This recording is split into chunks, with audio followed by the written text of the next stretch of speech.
The American people are living in a matrix. They don't understand the truth of how things are working in this country, you know. And let me give you an example of what I'm talking about. The very fact is that if you ask 100 people on the street, what kind of government is America supposed to be? 99% of them will tell you a democracy. America is supposed to be a democracy. But that's a lie. That's an illusion. The word democracy is not written into the Constitution at one time. It's not in the Bill of Rights. It's not in the Declaration of Independence. The Founding Fathers hated the idea of a democracy. They thought it was the worst form of government there is. And I agree with them. Because in a democracy, 51% of the people control 49% of the people. If you're part of the 49%, you're not free. America was founded as a constitutional republic. And in that constitutional republic that we have, 99% of the people can't take away the rights of 1%. You have your rights because you were born with them. You have God-given human rights that nobody can take away from you. The government, the majority, no matter who they are, I can't take away your rights. And that's what our founding fathers gave us. But the psychological operations that they do to us, they make us believe that we're a democracy and that majority rules. You see? And they want you to believe that. Because then they tell you this poll says this many want this and this many want that and this many want this. And it doesn't have anything to do with anything. Well, Hitler was elected. Hitler was elected. Hitler did everything legally. And in a constitutional republic, a minority is protected against a majority. Wasn't it Benjamin Franklin, to paraphrase, that said democracy is two wolves and a sheep voting on what's for dinner? Exactly. And then he also said in a republic, the sheep would have a gun. To protect himself, you know, and that's the truth. America's not a democracy, but you ask the most intelligent people what form of government America is supposed to be, they'll say a democracy, because that's what they've been brainwashed. They've been psyoped into believing that. They believe that we're in Iraq. They believe we're in Iraq to promote democracy. The word democracy, you hear George Bush saying democracy means freedom. No.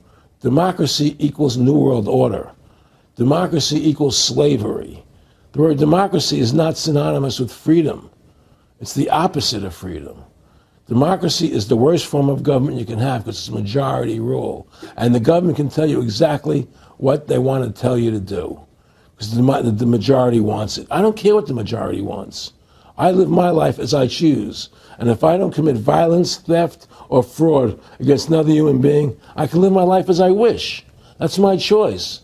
And if I'm allowed to make mistakes, because when you make mistakes, you learn from them. You grow as a human being. We're put on this earth to become the best individuals we can be, to fulfill our God-given potential, right? We're not here to put on this earth so that the government can tell us how to live our lives and what we must do. We put into these systems and these paradigms.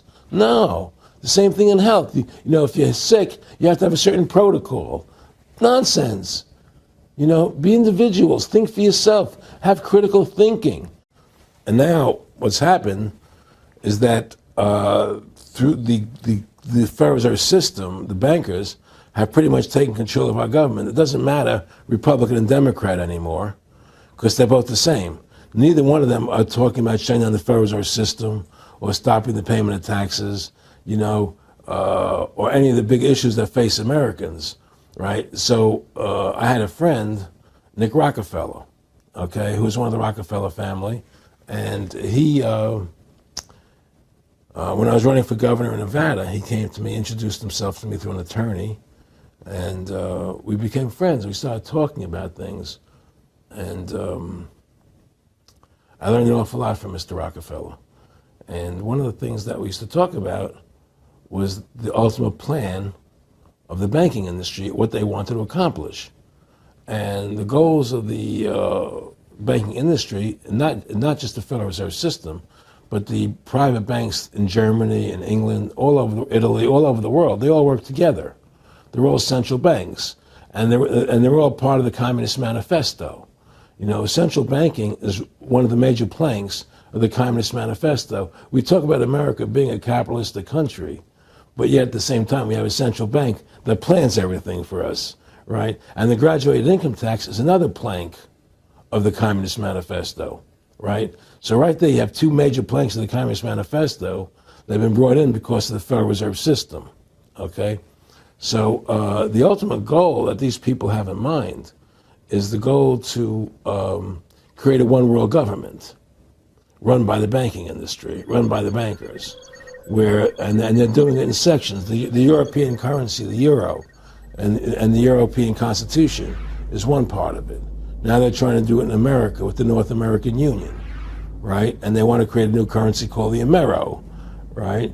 And the whole agenda is to create a one world government where everybody has an RFID chip implanted in them. All money is to be in those chips, right? There'll be no more cash. And this is given me straight from Rockefeller himself. This is what they want to accomplish. And all money will be in your chips. And so instead of having cash, anytime you have money in your chip, they can take out whatever they want to take out whenever they want to. If they say you owe us this much money in taxes, they just deduct it out of your chip digitally. Total control. Total control. And if you're like me or you, and you're protesting what they're doing, they can just turn off your chip. And you have nothing. You can't buy food.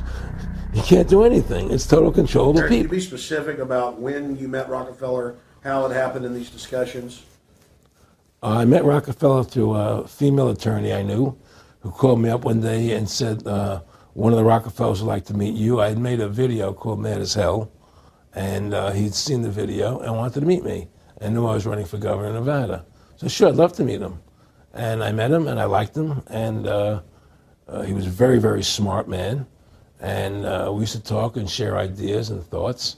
And he's the one who told me 11 months before 9/11 ever happened that there was going to be an event. Never told me what the event was going to be, but there was going to be an event. And out of that event, we were going to invade Afghanistan to run pipelines from the Caspian Sea. We were going to invade Iraq, to take over the oil fields, establish a base in the Middle East, and make it all part of the New World Order. And we'd go after Chavez in Venezuela. And sure enough, later, 9/11 happened. And I remember he was telling me how you're going to see soldiers looking in caves for people in Afghanistan and Pakistan and all these places. And there's going to be this war on terror, which there's no real enemy. And the whole thing is a giant hoax, but it's a way for the government to take over the American people. He says, there's going to be war on terror. And he's just laughing. There's no, who are we fighting? I mean, why do you think 9/11 happened and then nothing's happened since then?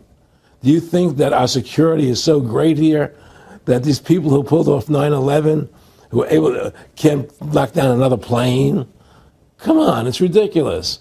9/11 was done by people in our own government and our own banking system to perpetuate the fear of the American people into subordinating themselves to anything the government wants them to do. That's what it's about, and to create this war, this endless war on terror. And that's why and that was the first lie. And the next lie was going into Iraq, to get Saddam Hussein out with his weapons of mass destruction. That was the next lie. Now, specifically, this was a little over 6 years ago? This was 11 months before 9/11. Yeah. And Nick Rockefeller, who's a lawyer, he's become your friend over the previous years, and he's saying to you that there's going to be this big event, and then out of that we're going to have a war on terror, and it's just going to go on and on. Right, an endless war on terror without any real enemy. That you can never define a winner. And did he say that it's going to be perfect because you can't define an enemy? It just goes on Yeah, and on? because you can't define a winner. There's no one to beat, so it goes on and on forever. And they can do whatever they want. They scare the hell out of the American public. Look, this whole war on terror is a fraud. It's a farce. It's very difficult to say it out loud because people are intimidated against saying it. Because if you say it, they want to make you into a nutcase. But the truth has to come out. That's why I'm doing this interview. The fact of the matter happens to be that the whole war on terror is a fraud. It's a farce. Yeah, there's a war going on in Iraq because we invaded Iraq. And people over there fighting, But the war on terror, it's a joke, And until we discover what really happened on 9/11, And who was responsible for 9/11? Because that's where the war on terror emanates from. That's where it comes from. It was 9/11 that allowed this war on terror to begin. And until we get to the bottom root of 9/11, the truth of 9/11, we'll never know about the war on terror. You know, people say I'm very courageous. I don't think I'm courageous. I think I have a conscience. And my conscience doesn't allow me to do that to people. It makes me feel sick.